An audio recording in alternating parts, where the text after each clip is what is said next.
Friends, welcome to our channel. இந்த கார்த்திகைக்கு சூப்பரான அப்பமும் பொரி உருண்டையும் எப்படி செய்யலாம் அப்படிங்கிறத பார்க்கலாம். ஃபஸ்ட்டு ஸ்வீட் அப்பம் எப்படி செய்யலாம் அப்படிங்கிறத பார்க்கலாம். மிக்சியிலே நம்ம மாவு அரைச்சி சூப்பராக ரெடி பண்ணிடலாம். அதுக்கு 1 கப் அளவுக்கு பச்சரிசியை 2 மணி நேரம் ஊற வச்சு எடுத்துக்கலாம். அதுக்கு 3/4 கப் அளவுக்கு வெல்லம் கரெக்டாக இருக்கும். ரொம்ப ஸ்வீட் தேவைன்னா 1 கப் அளவுக்கு வெல்லம் எடுத்துக்கிடலாம். இப்போது 2 மணி நேரம் ஊறினதுக்கப்புறம் மிக்சியில் போட்டு அரைச்சிக்கலாம். அரைக்கிறதுக்கு தண்ணி ஊற்றுறதுக்கு பதிலாக இந்த வெல்லத்தில் வந்து தூசிலாம் ஃபில்டர் பண்ணுறதுக்காக கொஞ்சமாக தண்ணி ஊற்றி அதை வந்து நம்ம சூடு பண்ணோன்னா கரைஞ்சதுக்கப்புறம் வடிகட்டி வச்சுக்கலாம். இந்த தண்ணி ஆறினோன்னா இந்த தண்ணியை வச்சு நம்ம வந்து அரைச்சிக்கிடலாம். அதனால் ரொம்ப அதிகமாக தண்ணி ஊற்றி இதை கரைக்கக்கூடாது. அப்போது ரொம்ப தண்ணி ஆயிரும் மாவு. 1 ஸ்பூன் அளவுக்கு எள்ளை வந்து லைட்டாக வறுத்து தனியாக எடுத்து வச்சுக்கலாம். அப்புறம் குட்டி குட்டியாக தேங்காவை கட் பண்ணி 1 ஸ்பூன் நெய்யில் வந்து நம்ம வறுத்து யூஸ் பண்ணால் நல்லா ஃப்ளேவரும் டேஸ்ட்டும் நல்லாயிருக்கும். சாப்பிடும்போது கடிப்படும் போது ஒரு வேளை பிடிக்காது அப்படின்னா இந்த எள்ளையும் தேங்காவுமே ஸ்கிப் பண்ணிடலாம்.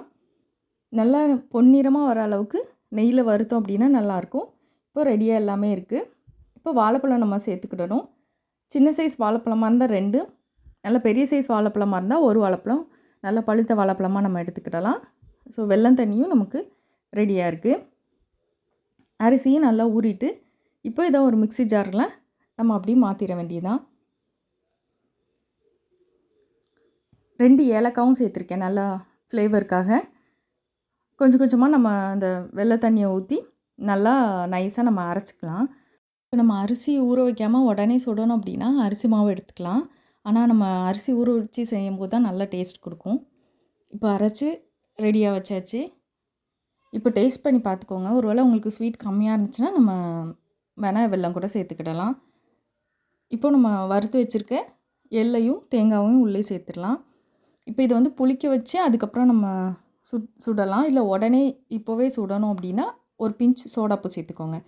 நான் 3 மணி நேரம் புளிக்க வச்சு எடுத்திருக்கேன். அதனால் சோடாப்பு எதுவும் சேர்த்துக்கல. இனி பணியாரக்கல்லை வந்து நல்லா சூடு பண்ணி நெய் சேர்த்துட்டு நல்லா ஹீட் ஆனதுக்கப்புறம் லோ ஃப்ளேமில் வச்சு நம்ம சுட்டு எடுக்கணும்.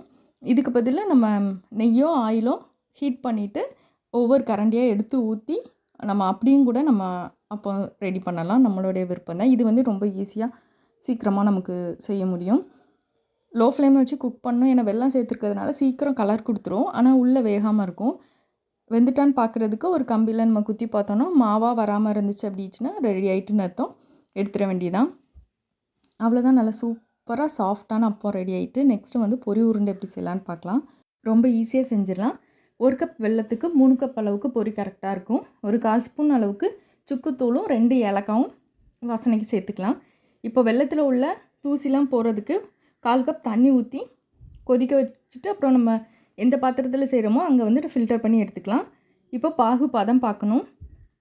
கொஞ்சம் நம்ம திக்காக வர்ற டைமில் ஒரு பாத்திரத்தில் தண்ணி வச்சு ஒரு 2-3 செட்டு ஊற்றணும். அது வந்து கரையாமல் இருக்கணும். இப்போ சுக்கு ஏலக்காய் தூளும் உள்ளே சேர்த்துலாம். இன்னும் கொஞ்சம் நல்லா வற்றினதுக்கப்புறம் திருப்பி ஊற்றி பார்த்தோன்னா நமக்கு வந்து கரைஞ்சி போகாமல் கையில் எடுக்க வரணும். இதான் பதம் கரெக்டு. இப்போ ஸ்டவ் ஆஃப் பண்ணிவிட்டு பொரியெல்லாம் சேர்த்து நல்லா மிக்ஸ் பண்ணிவிட்டு இந்த சூடோட கையில் வந்து எண்ணெயோ நெய்யோ தடவிட்டு உருண்டை பிடிச்சிட வேண்டியதான். ஆறிட்டுனா உருண்டை பிடிக்கிறதுக்கு கஷ்டமாக இருக்கும். அதனால் கொஞ்சம் சூடாக இருக்கும் போதே நல்லா அழுத்தி உருண்டை பிடிச்சா சூப்பராக பொரி உருண்டை ரெடி ஆகிட்டு இந்த கார்த்திகைக்கு நீங்களும் செஞ்சு பாருங்கள்.